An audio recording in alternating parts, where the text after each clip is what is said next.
Hey guys, as requested, I'm going to review the video called I Quit Fasting, Here's Why by High Intensity Health. In today's show, let's talk about fasting and muscle. And one of the reasons why I don't do extended fasting anymore.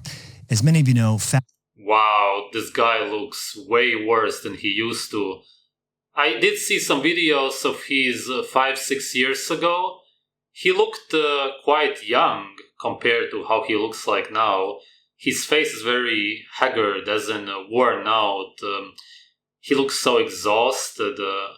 The fasting really didn't do anything good to him. Fasting is counterproductive to preserving and building muscle mass. And we know that muscle is very important for longevity.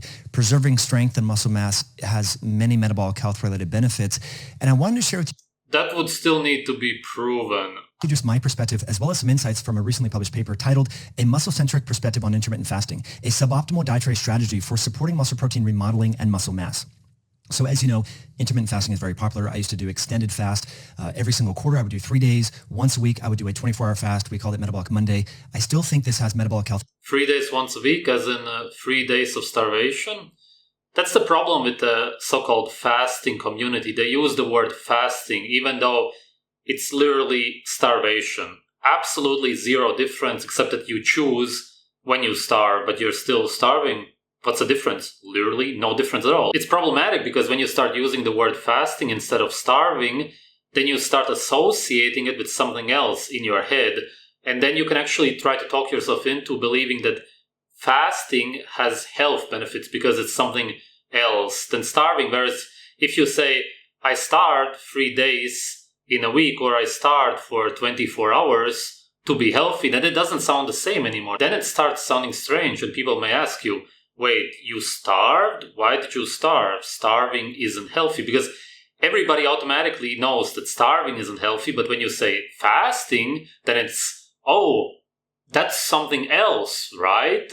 Because you use a different word for it. It doesn't make any sense. Benefits for people that are morbidly obese, really overweight, sedentary. Yes, people who sit around all day long and on top of that eat junk food, which means that they spike their insulin all day long, would of course benefit from starvation, seeing as they would eat themselves up. That's all that you're saying, right? They would lose weight, as in they would eat up their own cells, which means that they would lose cells and therefore lose the so-called weight. But that's not a health benefit as such. You're just saying that people who are too fat need to starve to lose the weight, even though there's way better ways. For example, you could just eat lean meat, avoid the fat and the carbs to gain weight, and you would at least not lose muscle mass by completely starving yourself, as in eating nothing, which is what fasting, aka starving, is about. But I found over time, I just started to look weaker and I felt weaker in the gym. And since not fasting for extended periods of... Yes, again, I don't say this to offend him, but he does look really bad. I understand that people age. He also has a gray beard, but that's not what I mean. His skin is melting. Like I said, he looks haggard. His collagen is also partly gone. He just doesn't look like a normal, healthy human being anymore, whereas back in the day, he had this kind of almost glow. His channel name back then made some sense, whereas now it makes zero sense. He's not radiating any kind of health anymore. He more so looks like somebody who has survived severe starvation, which is exactly what he did to himself. He starved himself periodically, which of course still led to him looking like somebody who starved, as in failed in life. In nature, you would have to be a terrible hunter, which is why nature would punish you by reducing your lifespan, seeing as whenever you starve, you also look a lot older, which means that you biologically age. Whereas these people believe that when they starve, they will prolong their life somehow. Here's the number one thing that these people don't understand.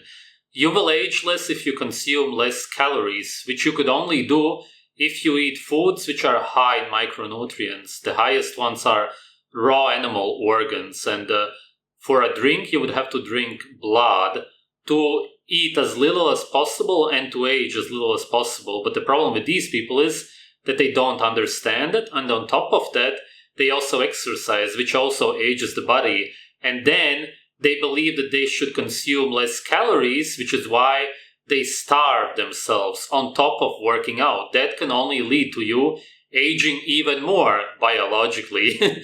Whereas if you eat foods which are very high in micronutrients, such as liver and brain, you will need to eat very small portions compared to somebody who eats even a fatty steak, but especially compared to somebody who eats overcooked meat with rice. They will eat huge portions, they will spike their insulin and growth hormones like crazy, and growth hormones only age your body. Every growth hormone is there to age your body. Growth always means aging, which is why you need to keep your growth hormones, such as insulin, very, very low. The only way to do that is to eat predominantly raw animal organs, drink blood, don't exercise at all, and eat when you want to eat, but you will overall just eat a lot less. You won't need to on purpose starve yourself, because when you starve, then you only age. Time, I have since gained significant muscle mass and strength and just overall feel better. So I just wanted to share with you my perspective, as well as some of the perspectives that are being corroborated in the peer-reviewed academic literature. What did you gain the muscle mass for? You don't actually use it in everyday life, right? You use it for your next exercise session, but not as such. By scientists who look through the world of muscle-centric medicine and research. We've had many experts on the podcast, Dr. Gabrielle Lyon and Sean Baker, speak to the importance of muscle and muscle strength and preserving muscle mass and grip strength and overall strength as a proxy of, supporting health span. But let's hear what the scientists say, and I'll offer my perspective. And we're going to talk about how some of the benefits linked with fasting, i.e. low glucose and low insulin, are counterproductive towards muscle protein synthesis. And I want to share with you some images from this particular study. Of course, insulin is incredibly important for muscle protein synthesis. That's why you don't want to work out or produce any insulin, seeing as the more you work out, the more you need to eat, and the more you eat, the more you age. But first, let's talk about what they say. They say intermittent fasting has become a popular topic of interest in the health community, as well as an avenue to improve health and body composition, primarily via calorie deficiency, as well as enhanced lipolysis and fat oxidation secondary to attenuated daily insulin response. However, this approach belies the established anti-catabolic effect of insulin on skeletal muscle. So remember, insulin helps to prevent muscle protein breakdown. So while it might seem favorable to drop insulin to the floor and glucose to the floor, that's going to be counterproductive towards maintaining muscle health, because insulin has powerful anti-catabolic properties. We're going to talk more about that in a moment. The scientists say, more importantly, muscle protein synthesis, which is the primary regulated turnover variable in healthy humans, is stimulated by consumption of dietary amino acids, a process that is saturated at a moderate protein intake. They say, while intermittent fasting may represent an option for a variety of populations to promote fat loss and improve aspects of metabolic health, additional research needs to focus on the impact of meal frequency on the quantity and quality of muscle mass, which I think is really important. And I found when I was compressing my feeding window too much, I started to lose muscle. Now, many of the gurus that promote fasting say this isn't possible. You do not lose muscle mass when you intermittent fast. And I think the nuance here is that you definitely do. I know that a lot of people who do intermittent fasting believe that you will only lose fat, as in your body will eat up the fat only.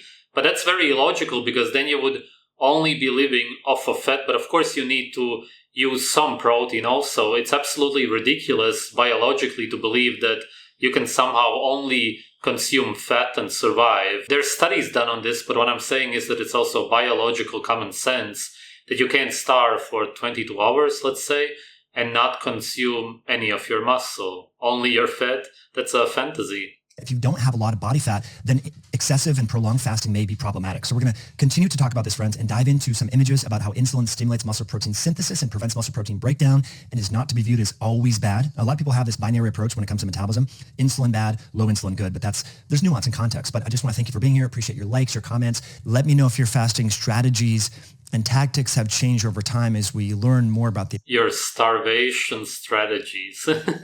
So the scientists say, from our current understanding of muscle protein metabolism and taking a muscle-centric view, we highlight that current acute evidence for intermittent fasting may represent a counterproductive strategy to optimize muscle mass and help with muscle quality. The studies that concurrently measure muscle protein metabolism and muscle mass and function will be instrumental in results. Here's another huge problem with this community.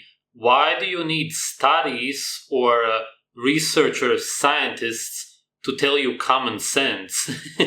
If you starve, you know biologically that you will, of course, not be able to even maintain muscle mass, let alone build new muscle mass, seeing as the best way that you can build muscle is to eat all day long and to spike your insulin all day long.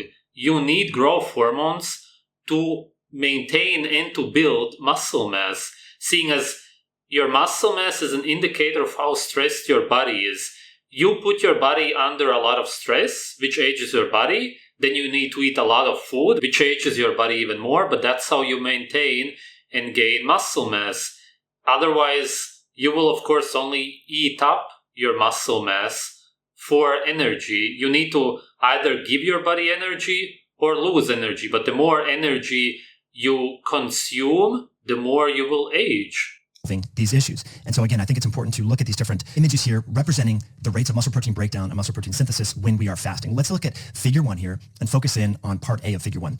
When you are fasting for 18, 24 hours, glucose goes down, insulin goes down, and that's where purportedly all the benefits come from, because we know that insulin helps promote fat gain and the dearth of insulin would help enhance fatty acid lipolysis and breakdown. But what we're not focusing in on is muscle and muscle protein synthesis and preventing muscle protein breakdown, which you can see here. If you're just eating one meal per day in part B of figure 1 here, you are seeing an increase in insulin as well as muscle protein synthesis and a reduction of muscle protein breakdown. Now, if you look at a time-restricted feeding protocol eating 2 meals a day, you do see 2 bolus bumps here and an increase in muscle protein synthesis and a reduction in breakdown. And if you look at sort of a standard American way of eating, 3 or 4 spaced out meals per day, you see a net increase in muscle protein synthesis and a slowing of muscle protein breakdown. So this is where I'm going to infuse my personal opinions on this topic.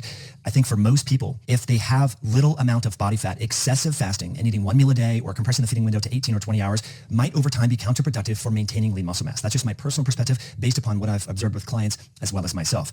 Yes, if you have low body fat, then you have nothing to consume when you're starving. Again, in nature, this would mean that you are an absolute loser. You have starved to the point where you have no body fat left, which means that you have no energy anymore. And that would mean that you could possibly die, seeing as you would have no energy to even hunt anymore. Of course, you would have your family to help you and so on. But let's say that you would have a whole family of bad hunters, losers. All of you would die. Again, it's so ridiculous that he needs to look at these graphs to understand that if you have low body fat, then if you're starving, you're going to start consuming your muscle mass, which is also going to make it harder for you to gain new muscle, which everybody understands naturally. If somebody is starved, it's going to be hard for them. Whereas if you eat all day long, then of course it will be a lot easier. You don't need anybody to tell you this. Everybody knows this naturally. So I think people who have a large amount of body fat and their primary focus from a health perspective is losing that body fat, I think prolonged fasting and compressing the feeding window to 18 to 20 hours a day makes sense, but we need to consider the importance of muscle tissue because muscle is really important for overall metabolic health as well as resting energy expenditure. The more muscle mass you have, the higher your resting metabolic rate will be. So if you're fasting excessively and focusing myopically on just burning body fat but aren't really paying attention to the preservation of muscle mass, I think over time that is not a sustainable strategy. So that's why I have changed my particular tactics and advise you to possibly reconsider your tactics to ensure that you're balancing the best of both worlds, trying to optimize fat loss while preserving muscle tissue. And if excessive fasting is causing you to be weaker, more lethargic, you're noticing you don't have the strength that you used to, probably dial back on the fasting knob and increase the exercise, the resistance training, as well as protein.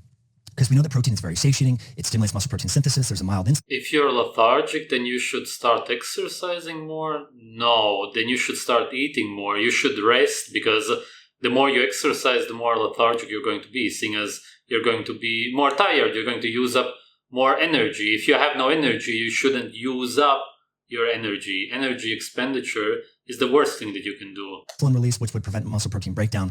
So I think for a long time, and Gabrielle Lyon has spoken at length about this, she has a new book that's going to dive into this, we have viewed, and I'm guilty of promoting this, we have viewed the metabolic landscape through the lens of fat. Fat being problematic. Visceral fat is bad. Fat is inflammatory. Fat releases leptin, all the problems. But we also need to take into consideration the other aspect of metabolism, which is muscle, because muscle is very important. Muscle is where 80% of your post-meal glucose is deposited within muscle.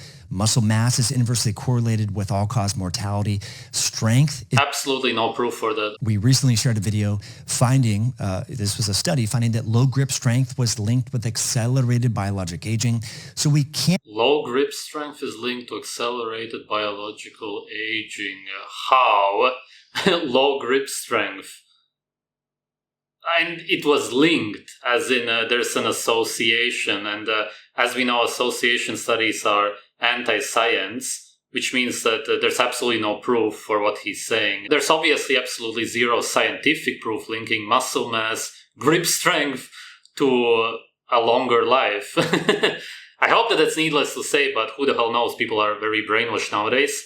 As far as associations and correlations go, as in religious beliefs, yes, you can make up anything.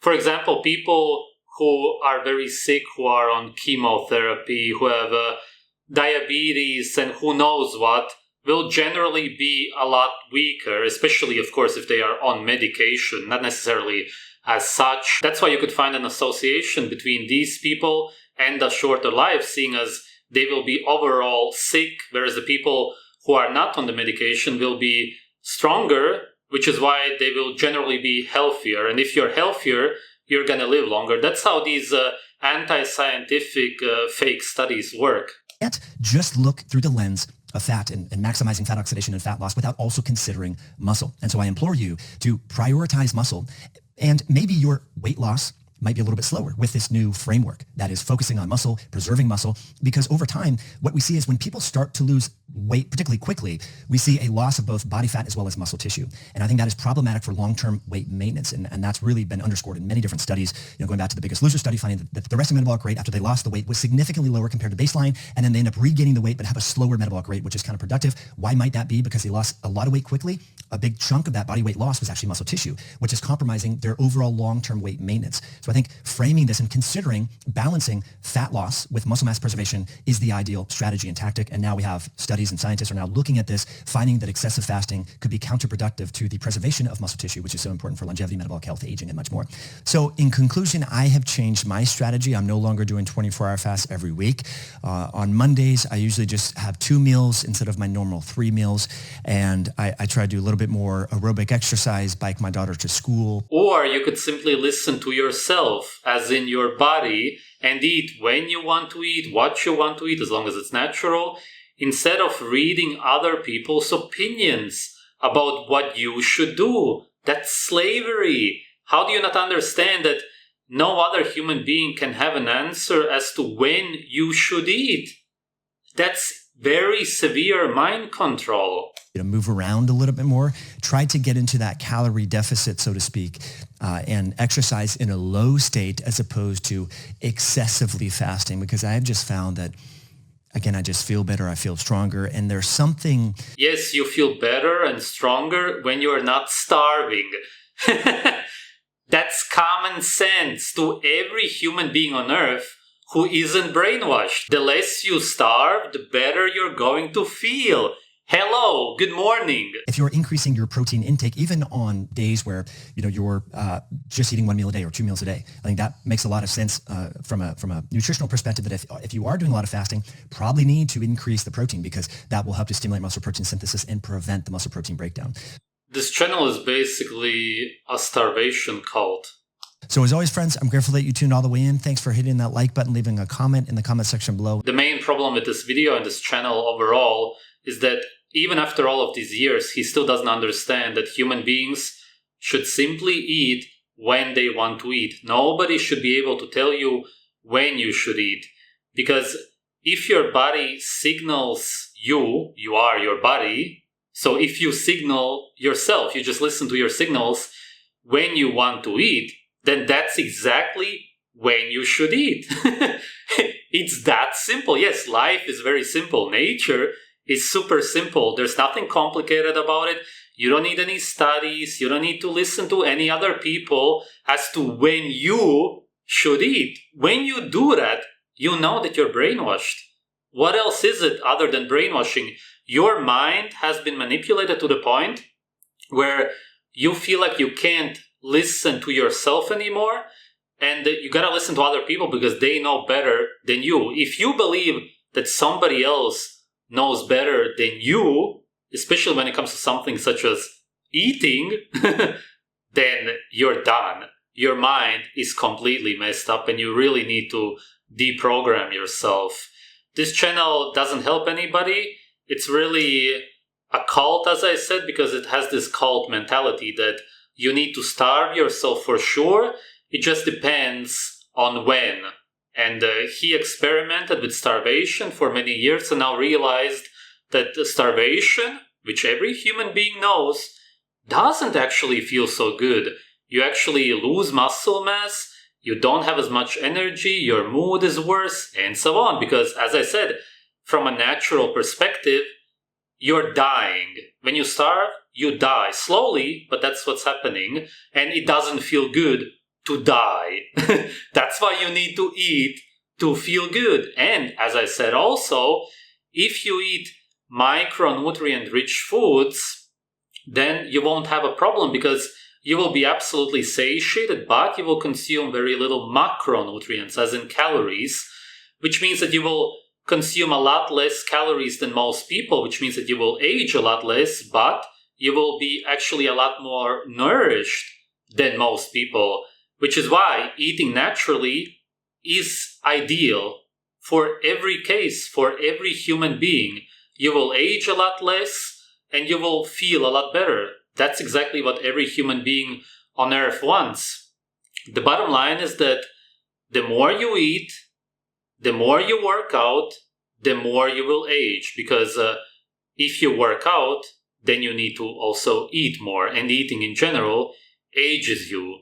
The less food you consume, and the only way to do that is not to exert yourself, not to stress yourself, and to eat raw animal organs, the longer you're going to live. Thanks for watching.